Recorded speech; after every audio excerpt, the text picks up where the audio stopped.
David and Emma gazed at each other across the table. The young couple were content. The meal was delicious. The candlelight was soft, and the music captured the moment perfectly. David looked at Emma's beautiful smile. All the pain of his last breakup, all his doubts and fears about love melted away.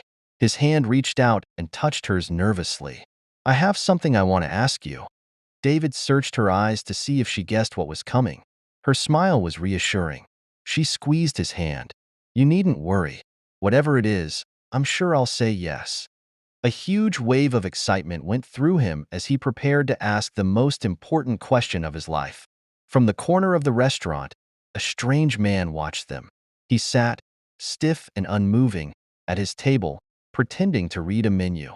But all the while, he stared with cold eyes at the young couple. Back at their table, David suddenly felt his nerves return. "Excuse me," he said to Emma. He pushed his chair back and went to the toilet. As he looked at his reflection in the mirror, he took a deep breath and told himself, "Come on, David, come on. You can do this, mate. She's crazy about you."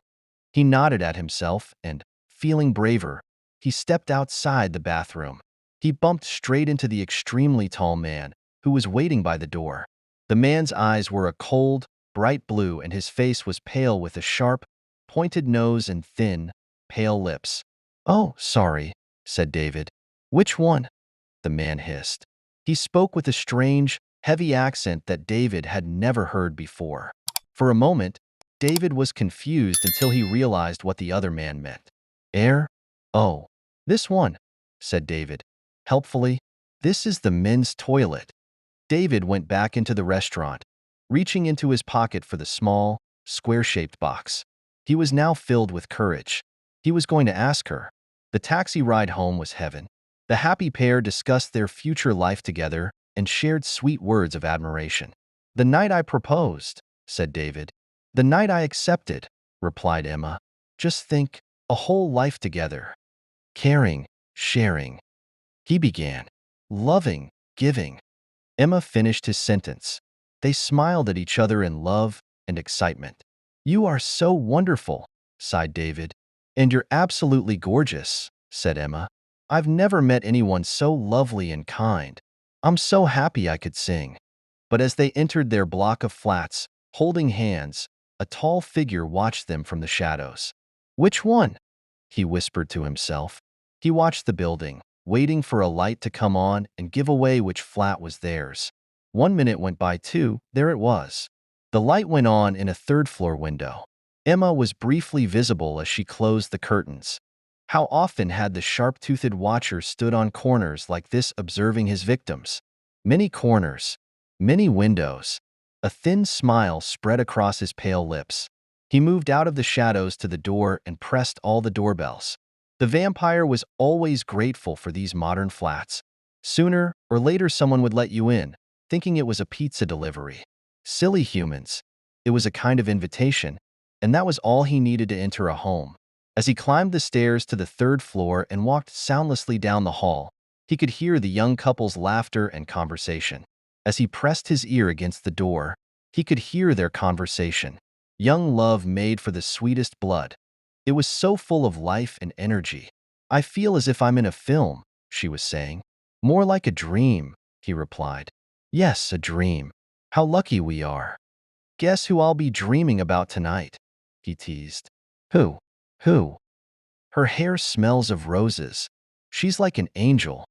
Their dream was about to become a nightmare, the vampire thought. He burst through the door and stood there with a cruel expression, showing his sharp teeth.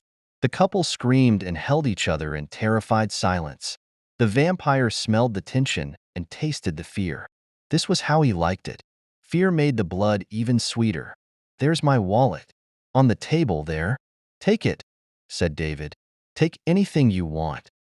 "Indeed, I will take anything I want," the vampire replied. "Fine, fine.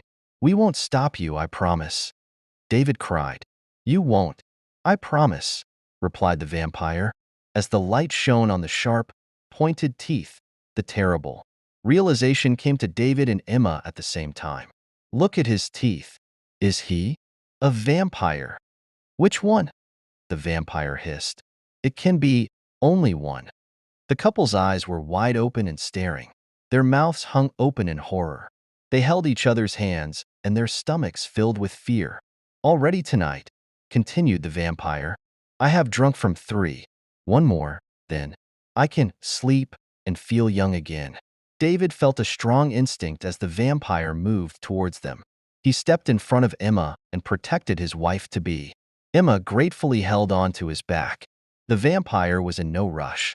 Who best to attack? He asked himself. Which one? Thank you, Emma whispered to David, for what you're doing for me. Of course, darling. I'm here to protect you. Pride swept over him as he said the words. He could fight this vampire. All he needed was a cross, or something to stab him through the heart. He looked around for something. You're so selfless to offer yourself so bravely, continued Emma, admiringly. Pardon? Asked David. What the hell are you talking about? Oh, said Emma. I just thought that with your love for me and everything. David and the vampire stared at each other. Now, listen, Emma. There is no doubt about my love for you. Really? She replied, her voice heavy with disbelief. But you can't expect me to just throw away my life. I wasn't saying you should, she said. It's just one of our options, that's all. Well, think of another one, he argued. Why don't you offer yourself up for me? The mood in the room had certainly turned ugly.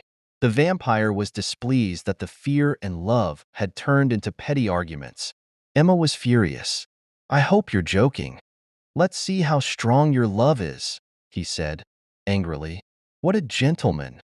What a lovely woman I was planning to marry, offering me up like a bone to a dog. You said my hair smells of roses, she cried. All right, calm down. David was a little embarrassed to be having this argument in front of a stranger. I'm an angel, you said, she carried on shouting. Must. Feed, shouted the vampire furiously as he came even closer. He was determined to make a quick kill and get to bed as soon as possible, away from this terrible pair. His eyes opened wider and he showed his teeth. Which one?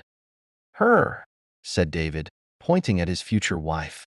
Him, screamed Emma in rage. Please take him.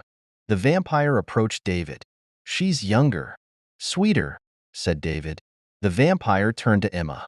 He's bigger. There's more of him, she said, pointing desperately. Suddenly a wave of tiredness came over the vampire.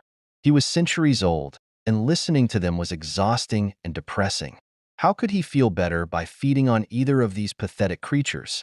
He looked down upon their terrified faces and cried, Bad blood. And with that, he disappeared into the night air and left Emma and David alone together. Together, as they had promised, for the rest of their lives.